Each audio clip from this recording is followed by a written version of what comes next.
Hello friends, మీలో ఎంతమందికి ఈ గుడ్డు పులుసు తెలుసో కామెంట్ చేయండి.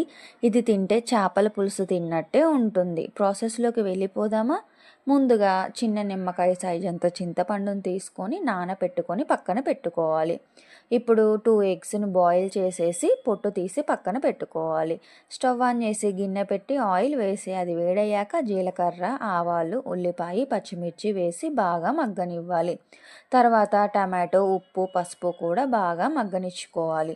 ఇప్పుడు ఒక మిక్సీ జార్ తీసుకొని అందులో వెల్లుల్లిపాయలు, అల్లము, ధనియాలు, కొబ్బరి వేసి కచ్చపచ్చగా మిక్సీ పట్టుకొని టమాటాలలో వేసేసి స్మెల్ పోయే అంతవరకు మగ్గనిచ్చుకోవాలి. అదే టమాటాలలో 2 స్పూన్స్ శనగపిండి కూడా వేసేసి అటు ఇటు తిప్పుకోవాలి. ఇప్పుడు చింతపండు రసముని పిండుకొని 2 గ్లాసెస్ వాటర్ కూడా యాడ్ చేసేసి రుచికి సరిపడా ఉప్పు, కారం, ఎగ్స్, గరం మసాలా, కొత్తిమీర కూడా వేసేసి ఒక పొంగు వచ్చేంత వరకు ఉంచి దించుకోవాలి. ఎంతో టేస్టీగా ఉండే గుడ్డు పులుసు అనేది రెడీ అవుతుంది. ఈ వీడియో కనుక మీకు నచ్చినట్లయితే ప్లీజ్ లైక్, షేర్, సబ్స్క్రైబ్.